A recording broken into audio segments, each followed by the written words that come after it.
Today, my guest is Bartley Weaver, a professional bodybuilder and competitive eater. This guy is a beast. For 300,000 followers through different social media accounts, I had to hang out and learn how a former state trooper turns into one of the world's leading competitive eaters, ranking bodybuilders. What's he doing every day? Where's the money actually coming from? Let's just go hang out and get beyond the followers.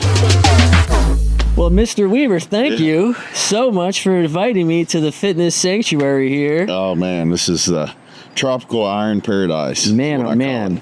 So is this like the standard, like every day hitting this, or is it still gym time? Well, see, I still train some people back here. Oh, nice. So I train a couple. I got one actually coming later, but there's nothing like having the gym in your backyard if you don't feel like driving to the gym. Or maybe some days you just want your peace and quiet and your iron therapy all to yourself. So it's awesome. Takes the excuses out. You're just like, I don't want to go. Yeah, I know. I don't want to go 10 feet. Exactly. Man, so we haven't hung out in a while, man. You have been all over the place. So excited to catch up and just see what's been the evolution of this really as a business. You know, I know the beginning part, so the guests don't know what it is, the watchers don't know, but starting as a state trooper, what was that transition like? How did that what was the spark while you were doing that? Taking it way back. Yeah, it's been a long time. Sometimes I even forget that I was a state trooper. It's like so much has happened since then. You know, it's a big leap of faith. I felt like God was pulling me in a different direction to connect with more people, to meet more people, and to motivate more people, you know, and like my passions are more so in the fitness industry versus writing seatbelt tickets, you know. Pray for the blue, you know, somebody's got to do it, and all the praise to them on that. But I just felt like I had a greater calling, and, you know, I can tell by my obedience of making that step, all these things that have happened in Tampa since I've been here just lets me know it was the right move to make. Man, so what was the first thing that happened? I know you got picked up, you got cast for something, right? Well, actually, I had 2 commercials the last 3 months. Not now. Yeah. When you were still in law enforcement. Yeah. That's right. Yeah, I remember it. Yeah, so one of the big turning points for me was, you know, I'm going every night, you know, got my gun out, you know, you never know, you know, who's got a gun pointed at you, pulling somebody over, and just some hairy situations. And then when I got my first little acting break was for American Horror Story, and I made what I would make as a trooper in 3 days versus like 2 or 3 months. Man.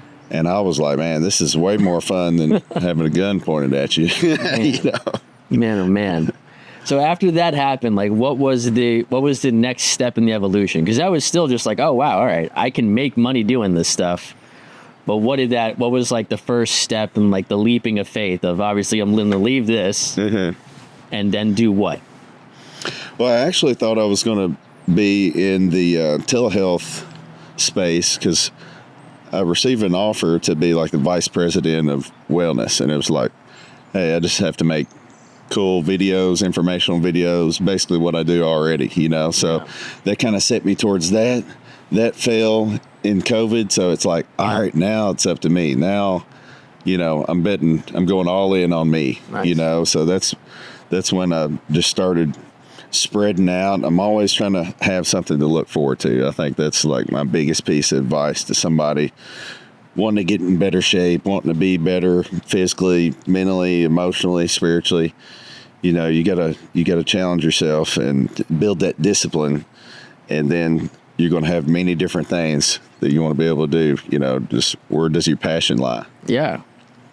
So did the food part start first, or I mean, you were always working out, but before, what was it? I'm going to be a bodybuilder, or this food thing? How did both of those kind of come to fruition in the competitive space?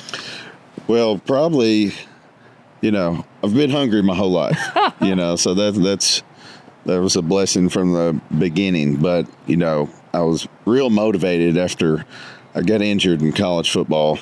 I tore my ACL, and then it was like, all right, I'm probably not going to the NFL, so let's transition to something where I could be competitive, you know, stay in shape, And I love the gym. I started when I was 12. My dad got me started, and he couldn't stop me. Nice. I haven't taken a week off in 25 years. So, but I love it. You know what I'm saying? And competing in bodybuilding was just a byproduct of my passion for going in the gym daily and, you know, putting the work in and seeing the results. So I got into that first, but I actually turned pro in competitive eating first. What was the first thing? What was the first like eating contest that you were? I'm sure you went into it like, can I do this? Well, this is what's crazy. Is my very first eating contest was against Joey Chestnut. Oh man! If you're not familiar with Joey Chestnut, he was like the Nathan's champion for however many years. Yeah, it was the World Mutton Eating Championship in Owensboro, Kentucky. So that was where I went to school. So it was kind of like the hometown vibe. You know, I had some people in the crowd pulling for me, and I beat a few pros. I got the pro contract later, and so then I was motivated. All right, now I got to turn pro in bodybuilding. You know, because that was like my first passion. You know, I just got into the eating just because I'm competitive and love to eat. You know, try to get a free cheat meal, maybe get paid for it. Yeah. You know, and then I was like, all right, I've got to do the bodybuilding. That way I can say I'm the first ever, because nobody's been crazy enough to date. I feel like you have really still, I feel like now I almost feel like you set a bit of a trend in that context, because I have seen a bunch of other big guys, maybe they're not competing with food, but they are doing the competitions. Well, that's, I think, something everybody can relate to. Is almost everybody that I know of likes or loves or enjoys food. You know what I mean? So in the content space of what we do, it's so easy just to create content about what you're eating, or why do you like to eat it, or maybe show me something crazy that you've eaten, or show me something that's healthy that looks like a cheat meal. You know what I mean? So it's a way to constantly keep the viewer engaged. But I just genuinely love food and could talk about food all day. Yeah, I can't talk all day about much, but I can talk about food and fitness. You know. Well, I have tried. I don't know how many, a dozen, maybe not that many. I'm obviously terrible. I can eat, but I can't eat fast, and I can't eat enough. So I'm not winning anything, but I don't really care. Hey, you need to be in the influencer contest coming up. You would kill it. Oh, well, that's how you're doing it, but it's about eating the muffins, though. I can't eat that many muffins. Well, it's only 5. That's I try to make it easy so for who the can influencers. Eat them the fastest? Flip cup, eat a muffin. Flip cup, eat a muffin. First finish 5 wins the influencer title. Okay. That's way more my speed. All right. Now we've added a little drinking game into it. Yeah, see, that was to get the influencers that don't want to, get too messy, Is it a shot in this flip cup, or is it just flipping the cup, getting it over? No, just flip it. All right. Flip it, eat it. All right. Man. All right, well, the invitation's always open for. We might have to check that one out. That one I feel like, okay, I can do that. But back into just the growth of everything. So what was the first money that came from? Was it after the bodybuilding and you won something, or was it food that you won something? Was it social stuff? Where did the money first start once you made this transition? So I always had sponsors, even when I was a state trooper. Maybe it's free supplements, maybe it's a little money here or there for, a certain number of deliverables per month. So I think I kind of started doing that, and I kind of saw the importance of social media and, creating content for companies that companies can use, Nice. So not necessarily getting paid for your audience at that point. This is like you were kind of being everyone else's spokesperson, showcasing. Yeah. If I'm being honest, it was just like a tight college kid, and you want to be able to get the supplements. I spent a lot of money on supplements. Like when I was in college, I called up bodybuilding.com and I asked them how much I'd spent, and I could have bought a car. Man. I could have bought a used car for what I was paying in supplements. Man. So after that, I was like, I'm a valuable asset, I feel like, to a company that's trying to grow or trying to show their new product. And hey, if it's something that I'm going to already take already, Totally. then let's give it a shot. And, you know, it's probably going to turn out a win-win for both of us, you know. Well, the authenticity is built into it already. You know, when you're hitting up people, you're like, all right, I already like what this is. I can help you guys get some eyeballs on it. What can we do? Right. It's always a different conversation than it's like, I see you're paying these people. I've never even used this. Yeah. Can you pay me too? And I'll try it. In other words, it's hard to make money in bodybuilding unless you're promoting yourself and other companies. Yeah. You know what I mean? Because only the top in the world are making decent money. You know, like so I'm competing at a pro level and I'm not finishing in the top 5. Yeah. Then I'm not getting anything but cool stage shots. You know, so that's where you use the content from these events and shows that you do and use that to either promote you or somebody else or both. So from the bodybuilding side, it's like, you know, all these, we'll see the contests and all that stuff going on. So you just said, if you're not even in the top 5, you just spent a lot of effort, time, probably travel money, right? Yeah. And you're walking out with nothing. But you got to think of, you know, maybe I'm representing some of these sponsors throughout the year. And this is kind of like, you know, you get what you pay for type of deal. It's like, I'm going to follow through and I'm going to stay in the game and I'm going to, you know. Still waving the pro flag, like, I'm in this. Or you're in there maybe working the tables, like your sponsor people's got something going on in trade show kind of stuff. Yeah, it always just depends on, you know, what kind of contract you set up for yourself. And, but yeah, definitely recommend somebody starting it, even if it's at an affiliate level. Yeah. That's how I started. You know, you're going to get a code and you need to go out there and create, you know, organic content, and then somebody's going to find value in you if you never give up and just always try to put out better content.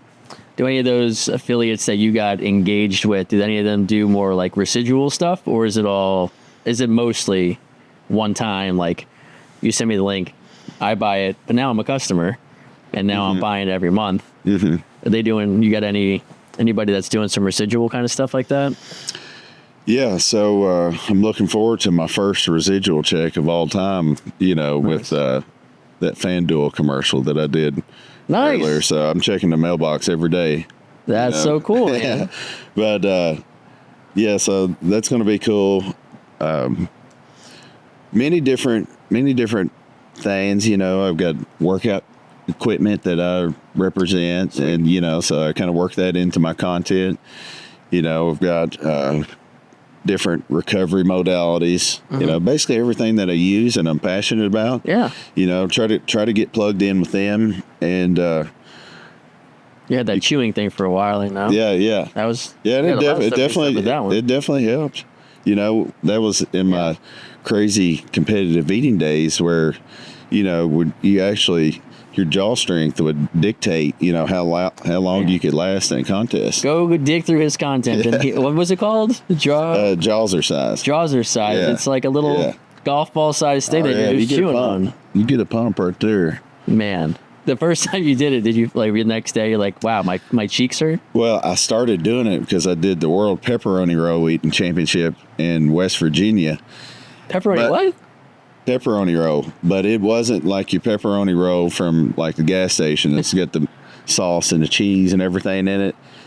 It was like a coal miner secret, and they just had bread and they put 2 sticks of pepperoni log up in there, and it was stale, and, you know, that's just, they made it like that so they take them in the cave and it wouldn't spoil. Oh, you know, so this was, I thought I was practicing with Godfather's, you know, pizza rolls, and ended up getting down there and my jaw was tired halfway through, you know, so that's when I picked that up. That's crazy. But I know you've had some other cool opportunities where you've had some businesses, I think it was in Miami or something a year or so ago, that like asked you to come, and was it participate? I forgot, was that the peanut butter and jelly one? But you had to go, and they were like, hey, we want to use you, hype up the event. We want you to be just a competitor.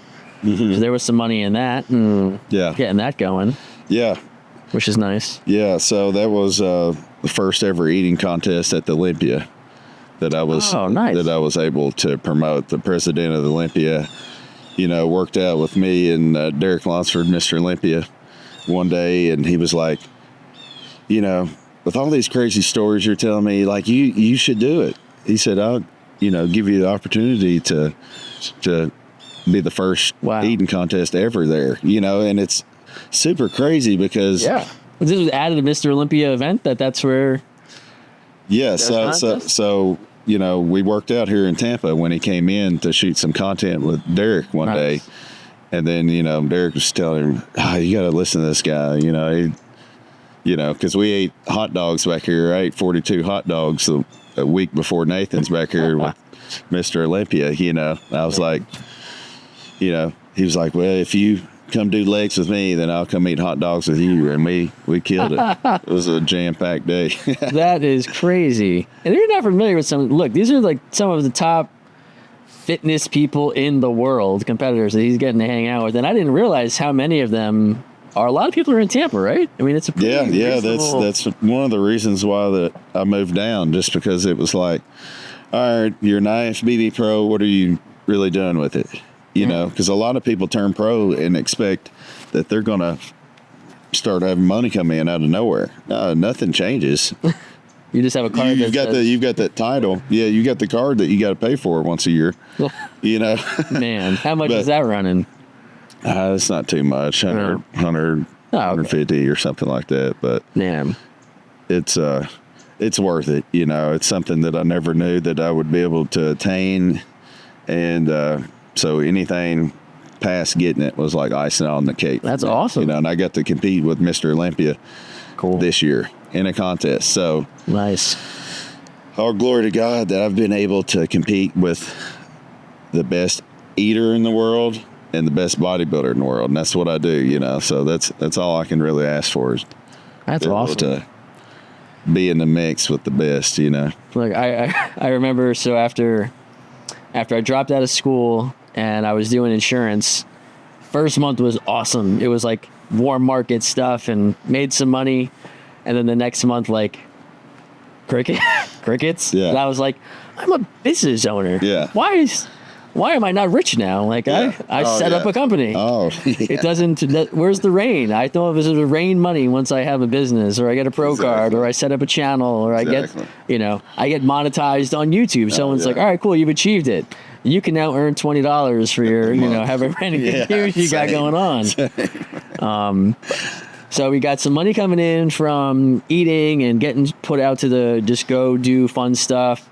And then every now and then some money from fitness competitions, right? I mean, you're competing out there. Never. That's what I was telling you. Yeah. It's like you got to rely on the brand deals and the sponsors, you know, if you're going to, monetize your fitness, unless you are one of the best in the world. Now, the top 5 or 10 in the world are doing pretty good.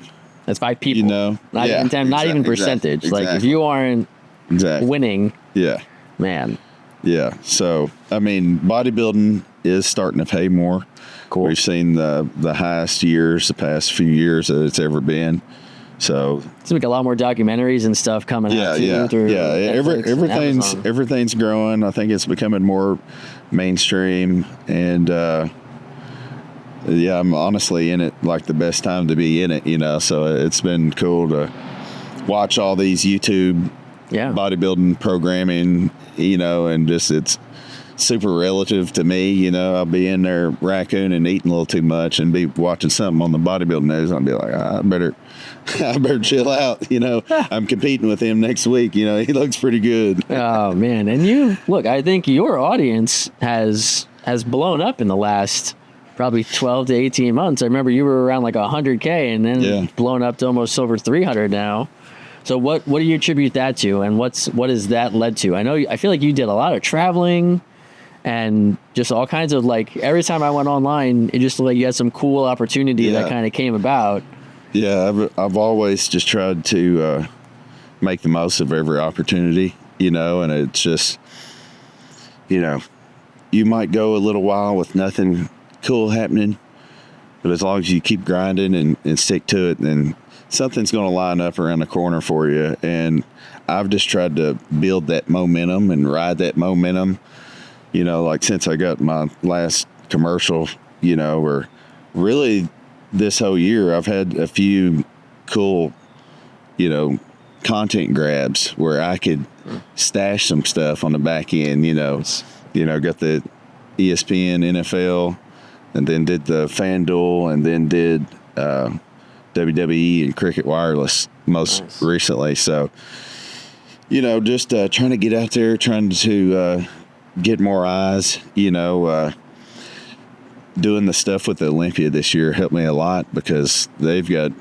I forgot, 7, 8 million followers, and they were collabing with all my posts that were related to the eating contest. So that really boosted it, just the extra eyes on set, anytime you can get on TV. I got another show lined up for next summer this summer coming up.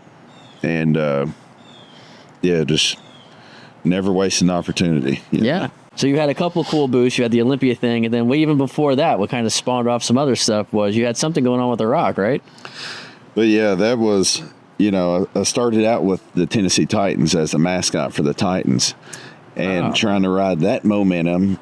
I applied for the Titan games. I was like, well, I was just the Titan man. Let me see if that'll help me get. Yeah, and they loved it. They called me within 15 minutes of submitting. It was like, what took you so long? It was like the deadline day, Oh, man. And I was going to do it the year prior, but I filled out everything, but I just didn't feel like doing the videos at the end, So I put it off, but luckily it saved my profile, and all I had to do is go in there and hit them little fitness videos they wanted real quick. So did that, got on there with The Rock, So got a lot of publicity, through different streaming services and stuff like that from different countries. Mm-hmm. And then one day The Rock followed me. And I was like, no way. Nice. It's like literally the only reason I did the show was to potentially meet him. And just, have that moment with him. And, sure enough, I had the best, athletic performance of my life on the show. And then, it took like 23 minutes. It was the longest event in history of the game show. And just to be able to, hammer it home in front of my family and friends and The Rock, man, it was that's awesome. It was crazy. So I think he respected just me not giving up. It was 2 weeks after a hamstring tear, and I ended up pulling that off. Was a miracle. So yeah, just one into the next, kind of like I said. And when he followed you, I think you told me in the past that you had almost an immediate follower spike. Oh yeah, it was more than double what I already had. Man. And he didn't reshare anything, right? He just followed. No, he actually did that too. He I made a margarita with his tequila one time, and he posted that up. So I got a double boost. It was nice. He was giving me some kind words in the description, and he followed me. So, yeah, that put me in some type of super algorithm for a minute. Yeah, that's awesome. I mean, look, when you get, and it's something that I definitely don't pay enough attention to sometimes, is when you have a larger page, which you have a larger page now. So when you go and participate in a smaller account with someone who's getting rolling, how impactful it is for them, and then the boost that it gives them. We were out creating some content, a day or two ago at this Korean bowl place, and there was a, guy there creating his own stuff and this and that. I saw him post it up that night, shared it out there, and it's just oh my God, Yeah. It's awesome. It's cool, and then it's always you don't reflect back sometimes on that impact when you were getting right. All right, kind of paying it forward sort of stuff. Yeah, absolutely. So just building this momentum up all through, how long has this been? 15 years now of doing stuff? 10 years of, Yeah. Yeah, solid, like I said, social media started back in college, probably in 2008. Nice. So been cranking at it quite a while, and just you got to be consistent with it. If you look at how many posts I've made, I don't even know how many it is, but it's it's a lot. There was a lot of consistency that goes in.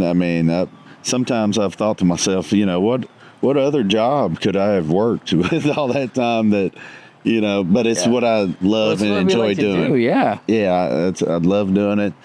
Like I said, a lot more fun than writing a seatbelt ticket. Man, I can't even imagine. Or speeding ticket. Speeding's the worst for me. It's just like, I don't want to run. You know, I speed every now and then too. Yeah, if you're going crazy, then yeah, you need a ticket probably. But yeah, I don't want to run somebody's day. Them things are expensive. Yeah. Where a seatbelt ticket's only like $10-15, you know. Oh boy.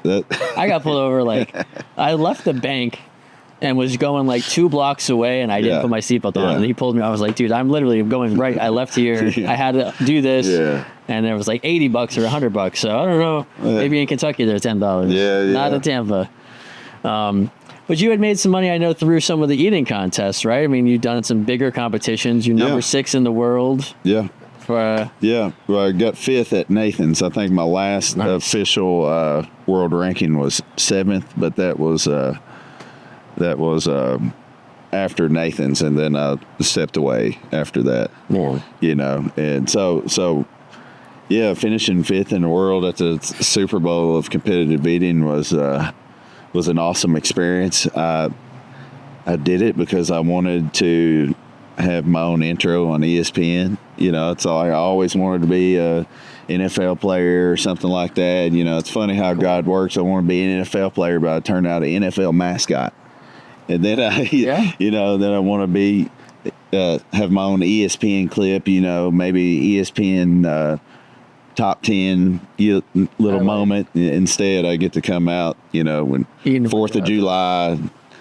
You know, eating. Yeah, the specificity of the goals. Yeah. Sometimes it's so critical. Where like I'll look at my goal stuff and I was like, all right, house on a lake. I was like, I got a pretty reasonable retention pond. I'm like, I'm on a lake. Yeah, there you go. I still like it. The sun sets over this. It's lovely. There you go, man. I love it here, man. It's so awesome.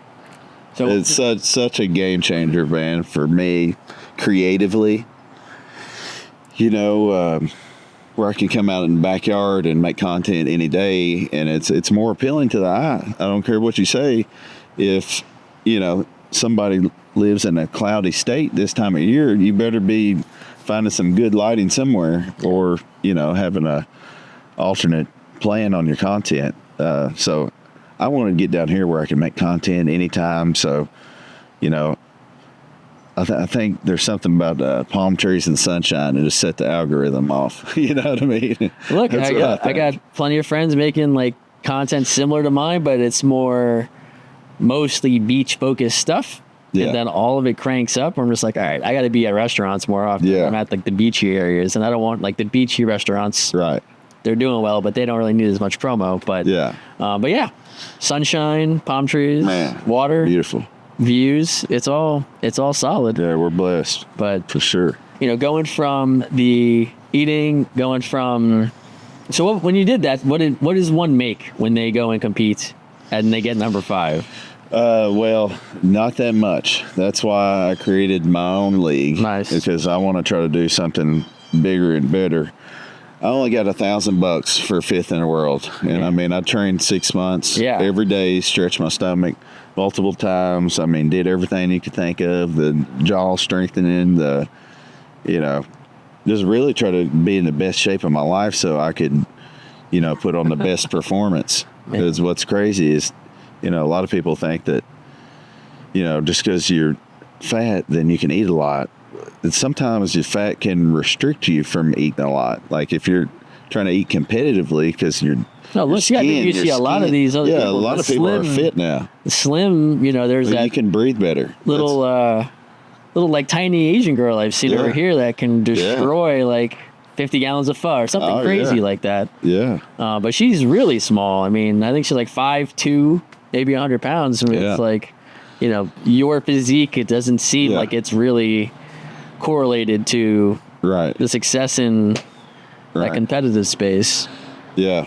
I'm just trying to do my best in the past on controlling my stomach. And just like I never did the eating like for an entire year straight. It was like a flip-flop.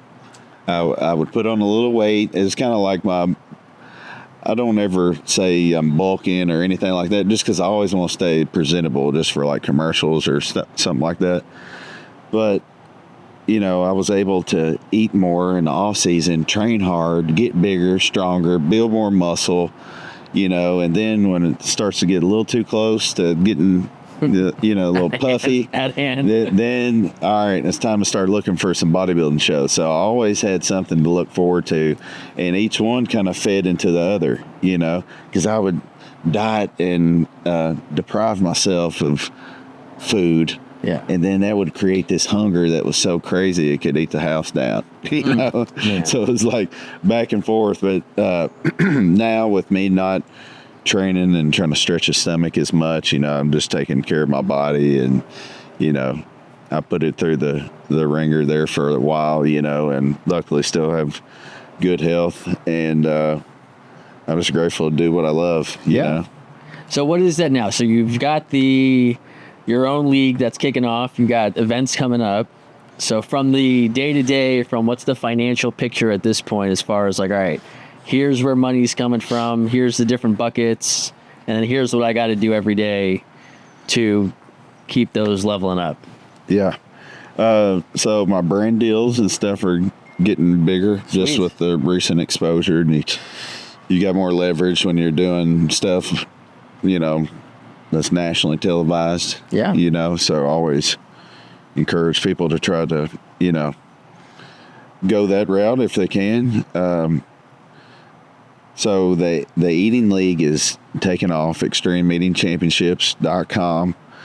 And we're trying to do something that's like never been done before. We want to do like, you remember the Blockbuster to Netflix transition? That was like completely like new age, crazy, awesome. So we're trying to do something like that. So we're putting a lot of time into the website, and it's going to be so streamlined once we get everything ironed out that you can get on there. Everybody's got an eater profile, have your picture, it'll have your stats of any competition you ever have done with us. Then it automatically ranks you, and it's going to have like leaderboards, and we want to have like I don't want to give away too many of my secrets there. Okay. Somebody else will start to do it, but it's going to be a super interactive experience, and it's something that it's going to encourage people to step out of their comfort zone, but it's going to be so fun when they actually do. Nice. And it doesn't have to be crazy, all you can eat. That's why my contests are 5 minutes instead of 10 minutes. Mm-hmm. You know what I mean? Yeah. That way more people can be competitive still. The best are going to shine through because their numbers are going to be crazy. Yeah.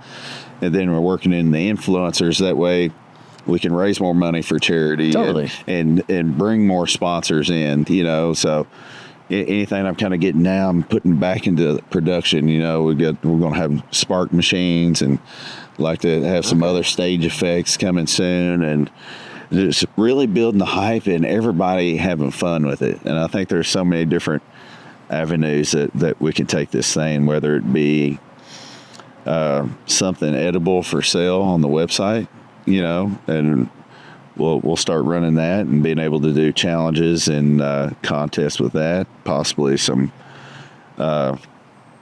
one-on-one challenges online, where you could host interactive contest online under certain parameters. Yeah. I think there's a lot of possibilities in this space, and it's getting the influencer side. Yeah. I mean, even like what you said for me, to where it's like, all right, I probably wouldn't. Right. I've tried hot stuff. I've tried quantity stuff, right. pizzas and cookies and right. whatever, and it's like, I'm not gonna. Yeah. But making it like, all right, what's fun that we can right. engage, getting people with an audience. Yeah. Like, all right, cool. How can they participate? Right. Which is then going to get more eyeballs and everything else. So that when we're selling sponsors, boom, right. we've got a lot more stuff going on. Yeah. That's very creative. Yeah. It's, well, I think the most fun thing about it, if somebody's willing to sponsor us or to fly us in to put on an event, they're wanting to have fun. Yeah. They're wanting to have a good time. They're wanting to see some crazy stuff. They're wanting high energy, and that's kind of what, I got a sneak peek of kind of what I'm doing now a couple of years ago when a roofing company out of South Carolina hit me up. And wanted to know, hey, what's your rate for us to, bring you in and be like a guest speaker, do like we need like a 10-minute speech out of you. We want you to get the crowd hype. We want you to eat a lot of donuts. Okay, so they didn't even ask you to eat. They just came up there to hype people up? No, yeah. So I actually put on like a little, last-minute little contest with their employees. And like let them eat, and then I got on and put on my show just as fast as possible. Yeah, and you've done some stuff back here. I've seen you've done like peanut butter jelly stuff back here. You've done that's like my food challenge turf right there. Man, that was the part of the vision for that is like, all right, let's get something nice. You can come back here and eat. Get some good content, So that was really content focused. And have you seen that? I mean, getting some action, I mean, obviously helping get some views and increasing an audience and stuff like that. Yeah. But what's the play on that? Is it really like, all right, I'm doing this to build more of like the visible credibility and profile side of it? Or is that content also getting monetized too? Honestly, there's multiple reasons for the backyard. God kind of gave me a vision that he wanted me to host a men's group here. So that was part of the reason why what I was seeing, that how I needed to lay things out to make it a cool place for guys to meet up once a week back here and hang out and eat. And, but it's also like, all right, I'm going to make this place look nice for my content. So if I got to, record, maybe it's a National Pie Day video, I've got a place that looks clean and fresh that I can come back here and not have to worry about it. I might have some neighbors, looking down, hopefully they get a good angle,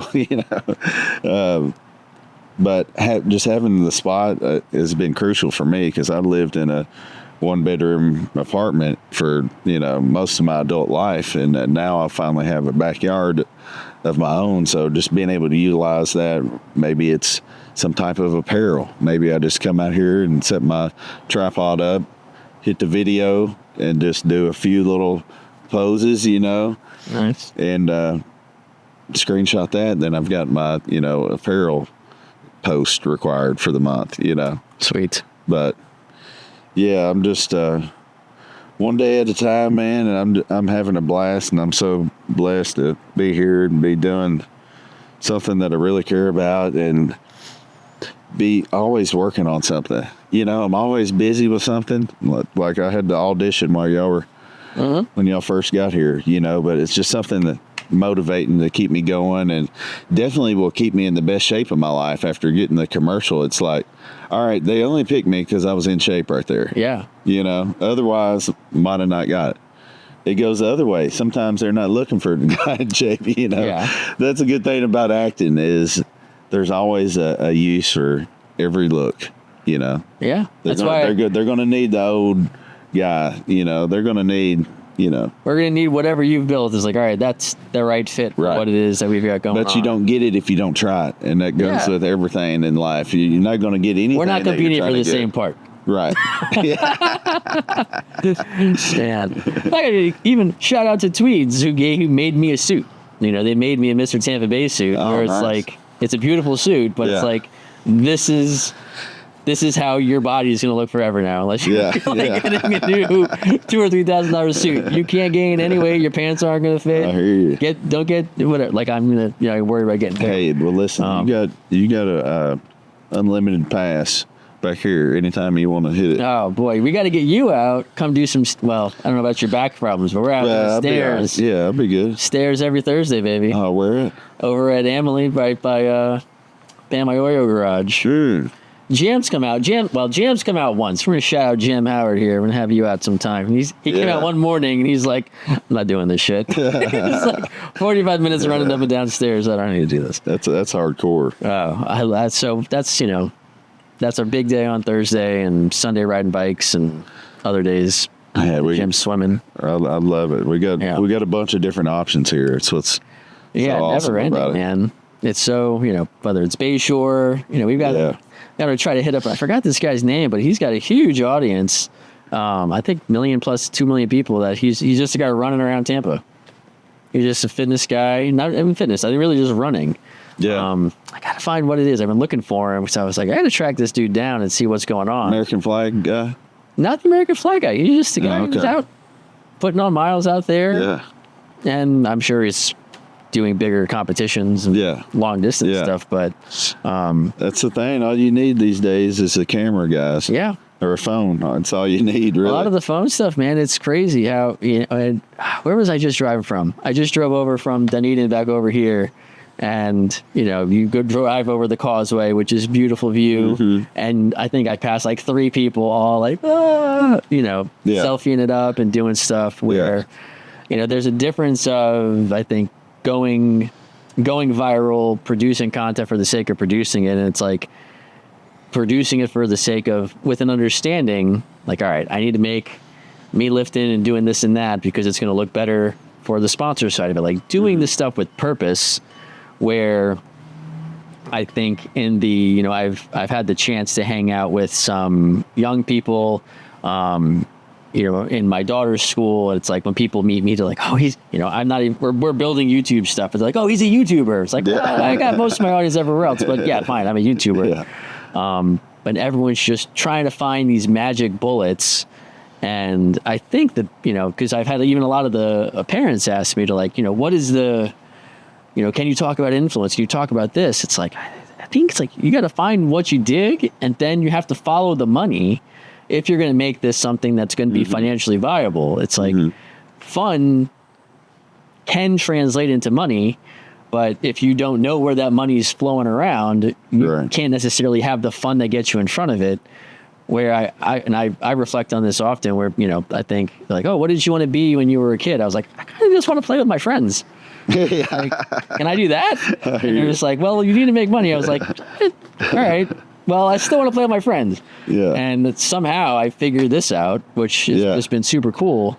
But like in your case where, day-to-day operations, all right, cool. We're going to produce this type of content. We'll jump in the cold. We'll do in the sauna. We'll do some lifting. We'll do some eating. Like it's all part of the bigger picture that is supporting itself, where, like you said, I think, work begets work.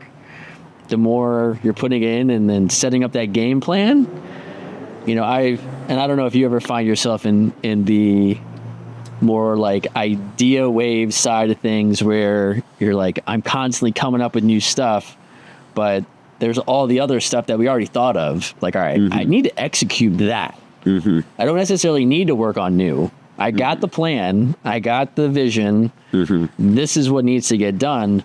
And we can figure this other stuff out, because I think it's easy, especially in social world, you're kind of squirrel mentality, like, oh, I saw Bartley just did this thing. I'm going to go eat some cookies. Let me try to do some eating competitions. Like, it's not what my audience cares about. I'm a terrible cookie eater. But, that the work ethic side of it, the consistency, and so it just keeps building. Yeah, it's literally one day at a time. I've a mentor a couple of guys, and that basically want to do what I'm doing. Okay. And I just got to. Like, what would you mean on that? On the fitness side, on the eating side, on just like I want to live like more so fitness influencer. And some of these guys are still having the same questions and thoughts that I have, but I just have to remind them, hey, brother, I still don't know what I want to do when I grow up either. I'm just having fun, doing what I'm doing. And, like you said, you just want to grow up, hang out, eat good food, play with your friends. You know what I mean? Yeah. It's the simple things. I know a lot of the times we chase the dollar too much and let the dollar rule you. And if you don't get it, then you're upset and discouraged. And it's like, I think if you build it, they will come. Yeah. You know what I'm saying? And it's one day at a time. And, my best days are productive days for me, because I just know that I didn't leave anything on the table. I want to be a good steward of my time and not just waste time doing something when I could be grinding, making something else happen. Yeah. From that fitness side and I think the mentorship and, working with these other guys, do you see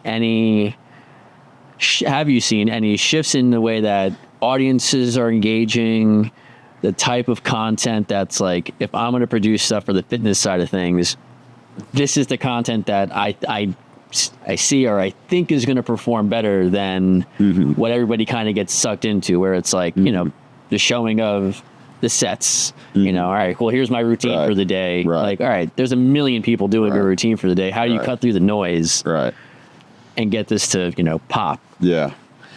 Yeah, I think you definitely have to add value. I think it's important not to just hawk for sales all day, you know, because that's been known to turn people off. If you're just always trying to sell something, you know, as soon as you see that person pop up, I don't want to see it. You know, it's got to be entertaining within the first, you know, 3 to 5 seconds. You know, it's got to be popping. The lighting's got to be good, you know, and then you I think it's smart to play the trends and play what's kind of trending. You know, I had a video do pretty good that basically saw the trend that I'd been seeing like the past 3 days, and I think it's important to jump on it there quick when everybody is kind of like liking those videos. If I keep seeing them, you know, that's got to stand for something, you know, so try to replicate those. And I think Ryan Reynolds does an awesome job of that. I can't remember exactly what it was, but I remember something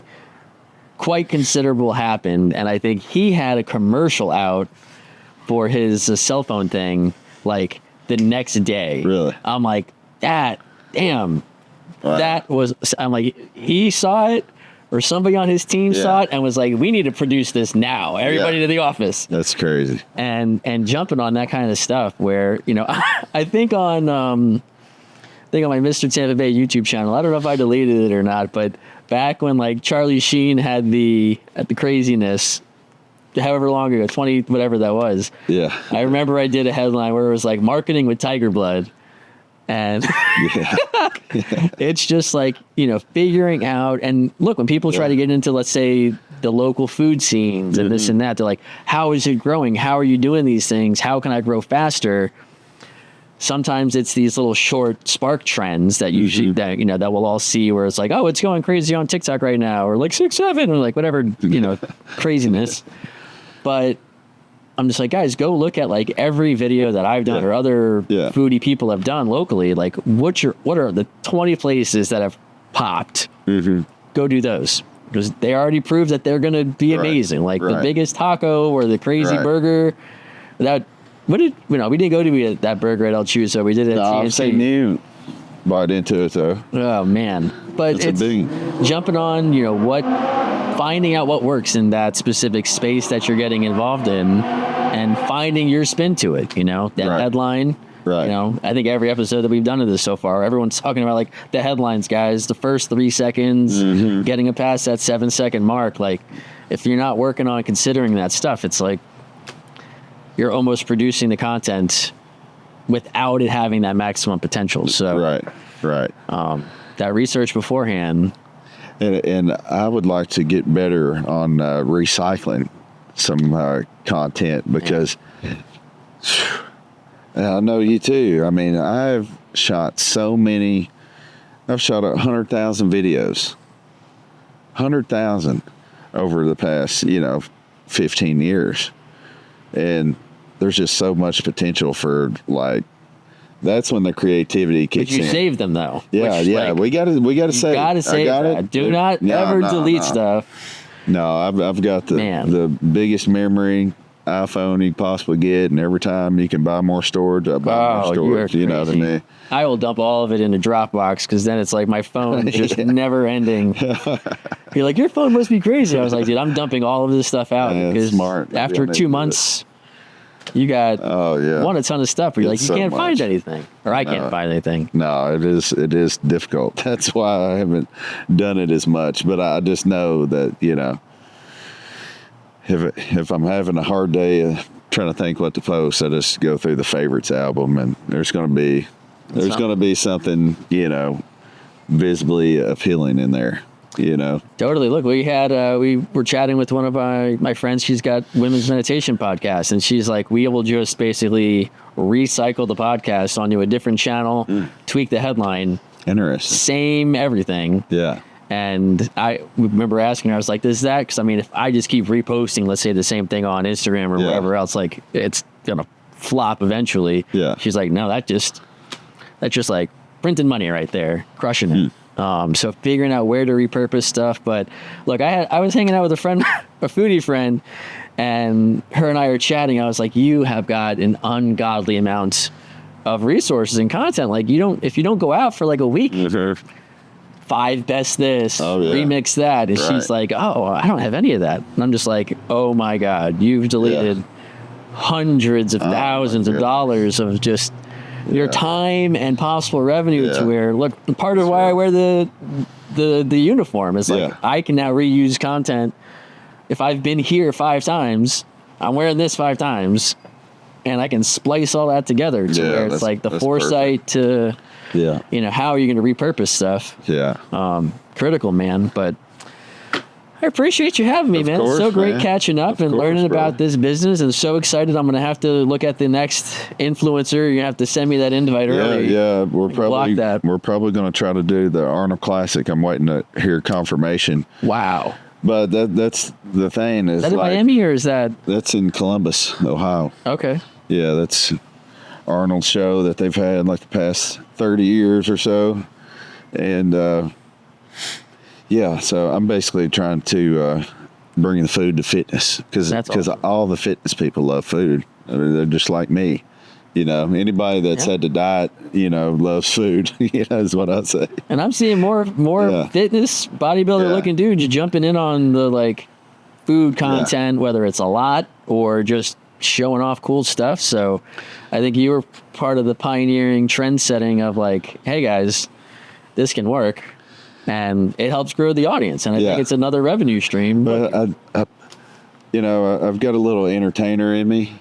You know, and I think that just it gives, you know, it gives a different energy to any event that you're having. You know what I mean? Like, we're doing a gym opening, you know, this weekend. Mm-hmm. It's going to be sparks flying. There's going to be, you know, I've got muffin girls, and got like models, kind of like the ring girls. You know, they're going to come out. I've got a muffin tops made, little white sportswear. Nice. And we're just trying to have fun and get everybody involved. And I just know that, you know, competitive eating, you know, on the biggest stages made me feel alive like no other. You know, just because you got the adrenaline running, you know, you're competing against somebody. Oh, I hope I don't choke. Oh, am I prepared? You know, am I hungry? You know, am I ready to eat the fastest as I can?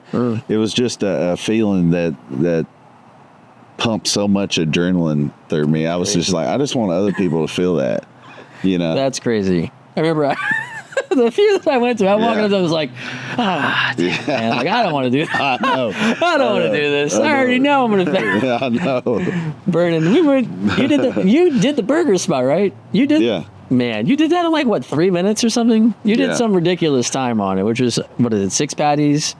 Remember they gave it to me, I was like, I took a bite, I was like, bro, this is on fire. My face is like, it's not even, it's scalding. I can't eat this. Yeah. I always tear into it too early just because I'm so hungry. I start salivating. I can't wait. Man. And then it gets you on the inside.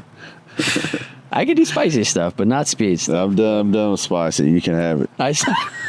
I'm done, man. I remember that video. I remember talking to you the next day. You're like, dude, that was not pleasant. No moss. No, man.